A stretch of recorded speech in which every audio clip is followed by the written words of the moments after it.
Enquanto os finlandeses e os suecos comemoram, inclusive com a Finlândia lançando uma nova cerveja em comemorar a entrada na OTAN, não está muito certo o que de fato vai acontecer por conta da Turquia, que vai fazer uma conversa no sábado para definir algumas rebarbas que estão sobrando do processo, e a Rússia anuncia. Ela diz que não é retaliação, mas a gente sabe que também é, né?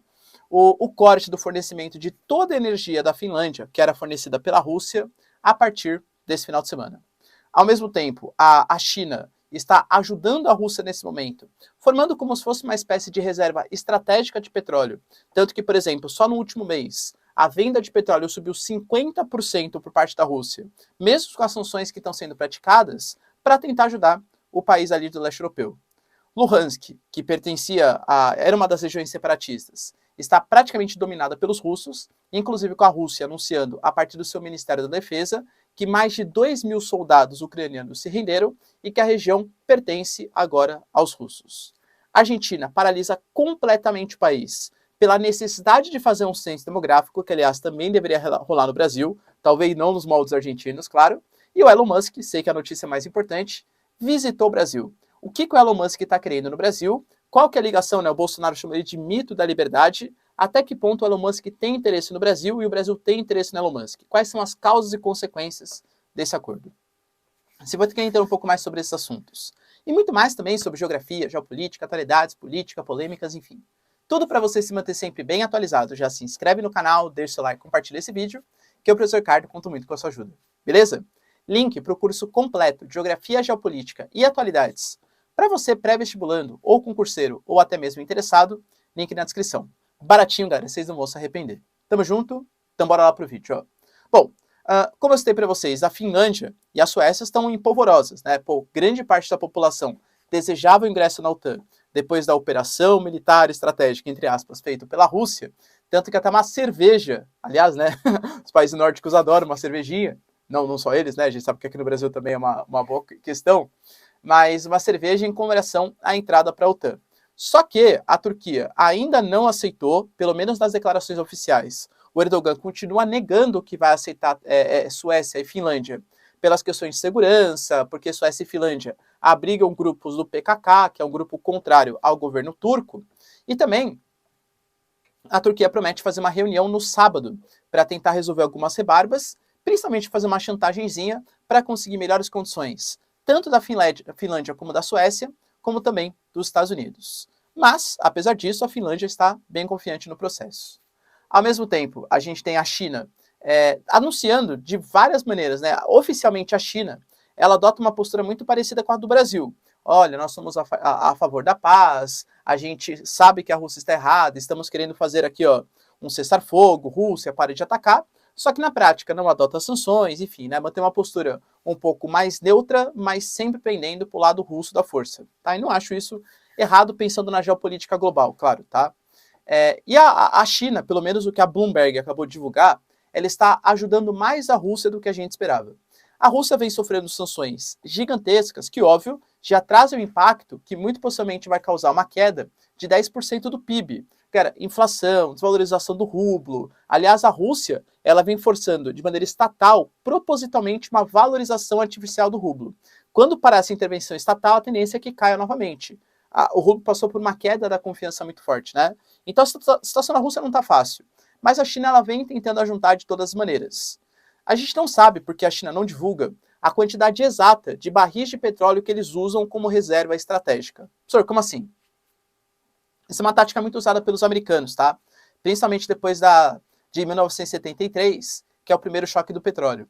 Eles perceberam que depender exclusivamente da importação de petróleo era muito complicado, porque o petróleo está em regiões conflituosas, tem a OPEP, pode acontecer algum tipo de problema em relação à circulação de mercadorias pelo globo.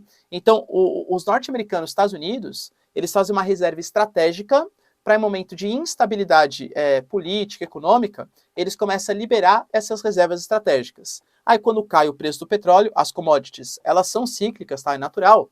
Eles vão lá e voltam a produzir petróleo por parte deles também, claro, e a importar petróleo do Oriente Médio. A China adota a postura parecida. Nesse momento, a Rússia está conseguindo vender petróleo para a China, e a China está comprando o petróleo dos russos para quê? Para que os russos sintam menos as sanções econômicas. Lembrando que ontem, a reunião dos BRICS, ela mostrou uma aliança muito forte de China e Rússia, que querem, além de fortalecer os próprios BRICS, Brasil, Rússia, Índia, China e South África, convocar outros países, Nigéria, Indonésia, Egito, cara, vários países emergentes participaram e anunciaram que pretendem participar das próximas reuniões. Arábia Saudita, histórica aliada dos Estados Unidos, cara, anunciou que vai participar das próximas reuniões se for convocado. A Argentina anunciou que não quer só participar de algumas reuniões, quer fazer parte dos BRICS, BRICSA, percebe? Então a China, ela tá gastando seu dinheirinho ali para aumentar a sua parceria geopolítica.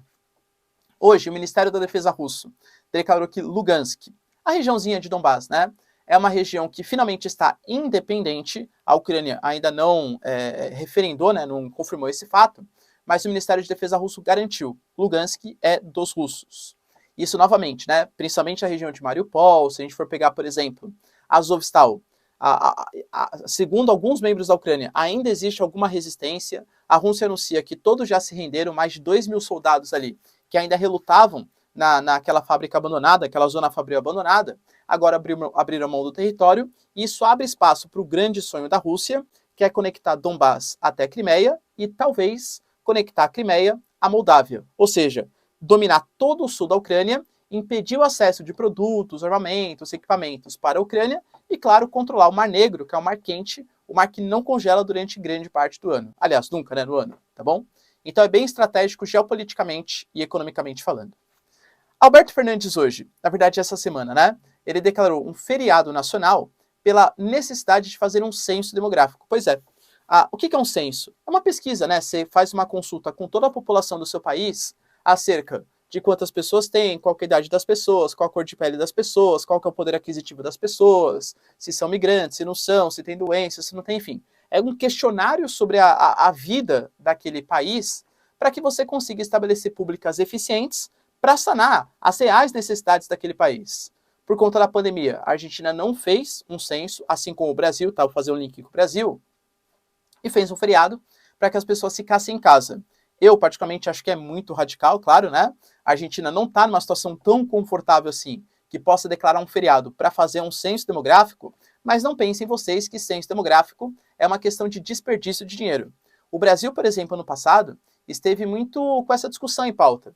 O IBGE, por exemplo, ele pediu, já cortando algumas perguntas, 2 bilhões de reais para conseguir fazer o censo. O governo brasileiro, tanto executivo como legislativo, eles só liberaram 67 milhões. O IBGE considerou que isso era impraticável e não realizou o censo. Vocês têm ideia que hoje, 2022, as políticas públicas desenvolvidas, o repasse de verbas para municípios, estados, enfim, tudo isso está sendo feito com dados de 2012. A gente está num mundo cada vez mais globalizado. Meios de comunicação, transporte cada vez mais eficientes, as transformações elas são constantes. Talvez o Brasil de hoje não é o Brasil de 5 anos atrás. Cara, se for pensar, 2017 é o ano ali próximo do impeachment da Dilma. Já passou 5 anos disso. Parece que aconteceu um monte de coisa, né, no meio do caminho. Percebe como muda a sociedade? 2012, já faz muito tempo. 2010 faz muito tempo, né? Então o Brasil hoje, para determinar políticas públicas, a gente está literalmente jogando no escuro. Eu, particularmente, confio bastante no IBGE, né? Sou geógrafo, acho que vocês sabem, e já tive alguns trabalhos lá, enfim, no IBGE, e confio, sei que é um instituto sério. Claro, né? Faz tempo que eu trabalhei, mas enfim, é um instituto sério. Se os caras falam 2 bilhões, não é gasto desnecessário. É um gasto necessário para conseguir conhecer a realidade do Brasil, e gasto desnecessário é você investir de maneira errada, porque você está se baseando em dados que foram pleiteados, que foram conquistados lá em 2010. É mais que urgente que o Brasil faça um censo, e um censo eficiente para conseguir determinar as políticas públicas. Isso não é jogar dinheiro fora. Jogar dinheiro fora é investir errado porque não conhece o Brasil. E para finalizar aqui o nosso vídeo, talvez a questão mais polêmica do dia, né? O Elon Musk, o bilionário, né? Bilionário já, ia falar milionário, bilionário, ele fez uma visita ao Brasil, se reuniu com o Bolsonaro, e o Bolsonaro chamou ele de o mito da liberdade, até elogiou pela questão da compra do Twitter, mesmo que não saiba se ele de fato vai comprar o Twitter. Porque tem alguns problemas, né? Ele falou que aliás, o Elon Musk tem coisas sensacionais, né? Sensacionais. Ele estava discutindo, por exemplo, com lideranças ali do Twitter, e numa dessas discussões, creio que ele se cansou, né, de dar discussão, colocou um emojizinho de cocô e beleza, né, dane-se, não discutiu mais. Mas estava relacionado muito à presença dos robôs. Por quê? Segundo o Elon Musk, quando ele foi comprar, os donos da plataforma falaram que tinham determinada quantidade de robôs, contas falsas, só que, na verdade, quando for averiguar, nem é possível averiguar de fato quantas contas são falsas. Eu vi lá que centenas de milhares de perfis são excluídos por dia no Twitter pela suspeita de serem contas falsas, né? Enfim, o Elon Musk, então, talvez estava se metendo no mato sem cachorro. Tem gente que diz que ele só está especulando. Está criticando o Twitter, falando que não vai comprar, para baixar o preço da ação e assim ele compra mais barato. Convenhamos que não seria uma novidade. Ele já fez isso, por exemplo, com Bitcoin, com as shitcoins, né, que a gente fala, Dogecoin, etc, tal. Ele é mestre em fazer essa manipulação de mercado. Pô, o cara tem uma fala muito importante. Se ele fala alguma coisa, isso faz com que o produto aumente ou abaixe de preço. Ele pode criticar, o produto abaixa de preço, ele compra mais barato, elogia, o produto sobe de preço. Assim fica fácil, né, galera, ganhar dinheiro, tá bom?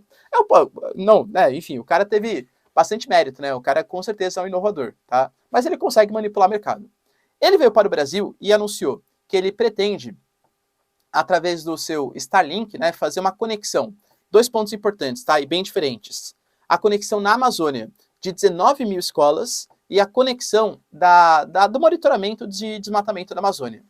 Em relação ao desmatamento da Amazônia, eu acho importante, cara, a gente ressaltar que o Brasil já tem satélites que têm essa capacidade. São satélites diferentes? Com toda certeza. O Starlink, por ser um satélite que voa em menor altitude, ele tem um tempo de latência menor. Eu não confesso que eu não sou especialista, né? Mas pelo que eu li, a transmissão de dados ela acontece pelo vácuo do espaço. E isso faz com que seja muito mais rápido, com menor latência, por exemplo, do que satélites de alta altitude que se utilizam, por exemplo, de outras referências para conseguir fazer o transporte, né, de dados, etc. Então, aparentemente, ele é mais rápido e mais eficiente. Um pouco mais caro ainda, isso é verdade. Por exemplo, o Starlink não é uma coisa nova no Brasil. Na verdade é novo, né? Mas não é novo de agora. Ele já foi referendado pelo governo brasileiro há meses atrás, e segundo a própria Starlink, existem áreas, por exemplo, em São Paulo, em outros estados do Sudeste e Sul do país, que já dispõem dessa tecnologia. Eu, particularmente, moro em São Paulo, capital, não conheço. Mas também, como eu falei para vocês, não sou especialista nisso e não procuro tanto dessas questões assim, tá? Mas aparentemente já existe nos centros urbanos mais ricos do Brasil. Essa questão de conexão da Amazônia, a gente tem que saber que já existe um sistema de monitoramento da Amazônia, feito pelo INPE, e que, segundo o próprio Instituto e segundo o governo brasileiro, ele tem um dado de precisão de 95%. Cara, que é relativamente alto. Ah, professor, vai ajudar, vai ser mais dinâmico e tal. Pô, se for ajudar, para mim, quanto mais monitoramento tiver, melhor. Talvez, o único medo que eu tenho é que isso possa estar sendo utilizado muito mais com uma narrativa, porque, inclusive, o Bolsonaro falou, né?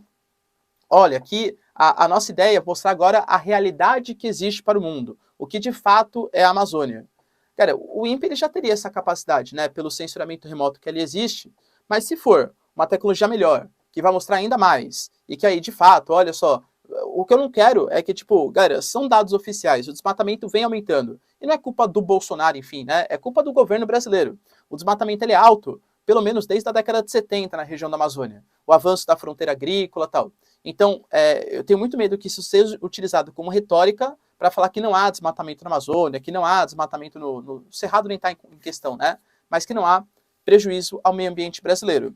Lembrando que falar que há prejuízo ao meio ambiente brasileiro é totalmente diferente de falar que eu concordo com sanções praticadas por Europa e Estados Unidos e qualquer país do mundo. As sanções que são praticadas contra o Brasil, é óbvio que são muito mais de caráter político do que de caráter ambiental.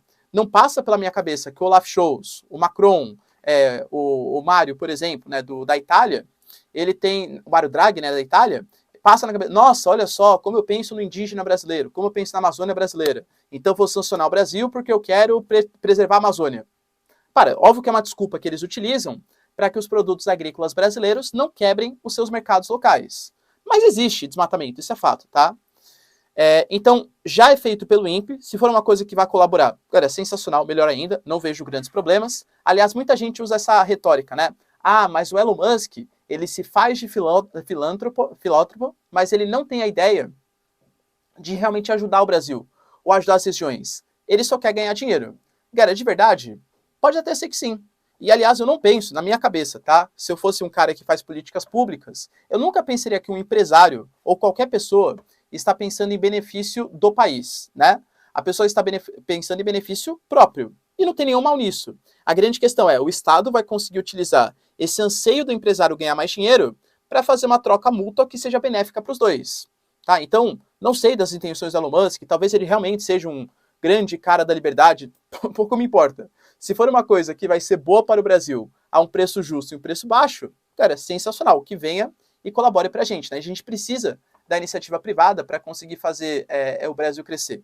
E outro ponto aí que foi super relevante é a questão das 19 mil conexões que vão acontecer em colégios da Amazônia. Isso é bem importante, né? A Amazônia é uma área, assim como outras do Brasil, comunicação é um gargalo econômico do Brasil. É uma coisa que dificulta o nosso crescimento econômico. Pô, se o Starlink for realmente eficiente e tal, sensacional. 2 medos que eu tenho dessa questão. Primeiro, o Elon Musk, ele falou bastante, mas não houve uma proposta, algo que o valha, que de fato, olha, a gente vai começar a investir aqui, vai ser nessa data, vai ser esse acordo, fechamos esse documento. Ficou uma coisa meio jogada ao ar. Isso vai para frente? Cara, várias coisas que ele já prometeu também não foram para frente no passado, tá? Tem gente que fala assim, professor, ele está interessado nos minérios da Amazônia e tal. Cara, tem que ver qual vai ser o documento assinado, né? Vamos ver. Não dá para afirmar antes, né, que o cara tá querendo, vão roubar a Amazônia e coisa que vai, tá bom? E outro ponto interessante também é pensar, pô, professor, legal, hein? Vai levar aí 19 mil, né, conexões para a Amazônia. Mas será que existem esses computadores? Porque segundo os próprios dados que existem do Ministério da Educação do Brasil, o grande problema, a região norte é a que tem menos acessibilidade do Brasil. Então precisa, é fato. Se o Elon Musk vier colaborar, sensacional, tá? Mas muitas das escolas não tem nem computador para ter esse acesso. Então vai ter a conexão à internet, mas não tem o acesso. Lembrando que a próprio leilão do 5G que aconteceu no Brasil, que foi dos maiores do mundo, ele obrigou as empresas a colocarem uma contrapartida. Qual que é a contrapartida? Empresa, você explora essas áreas, mas você obrigatoriamente tem que conectar as escolas à rede 5G. Pô, interessante, né? As empresas lucram vendendo 5G para o Brasil, tal, que é uma coisa interessante para os dois lados, mas também conectam as escolas, principalmente escolas públicas no Brasil, tá? Então, vamos ver se o governo ele consegue fechar essa parceria, quais vão ser os acordos dessa parceria, qual vai ser o valor que a gente vai destinar para o Elon Musk. O cara não é um bonzinho, né, e não tem nenhum problema. Ele quer ganhar dinheiro em cima disso, mas se for um acordo bom para os dois lados, galera, sensacional. Então, mais que junto, os empresários podem sim contribuir bastante para o crescimento econômico do Brasil. Beleza? E você, galera, concorda com essa tentativa da Elon Musk de ajudar o Brasil? De ganhar dinheiro e ajudar também, né, consequentemente, o território brasileiro? Acha que tem alguma coisa por trás? Tá querendo nossa bauxita, nosso ferro ali da Serra dos Carajás, do Vale do Oriximiná? Deixa aí nos comentários. Lembrando, hein, que ele suspeitas que o Elon Musk participou, por exemplo, de um golpe contra o Evo Morales. Um golpe contra... O Evo Morales tinha dado um golpe na Constituição e tinha sido eleito pela 4ª vez. Aí ele sofreu um golpe com a entrada da Jeanine Áñez e, teoricamente, o Elon Musk publicou ali, fez um tweet, falando que ele ajudou no golpe. Ninguém sabe se ele estava brincando ou falando sério. É o Elon Musk, né? Mas, enfim, será que ele também teria interesse nos minérios da Amazônia? Deixa aí nos comentários, quero saber sua opinião. No mais, galera, se vocês curtiram o vídeo, tamo junto, beijos, abraços e tchau, tchau.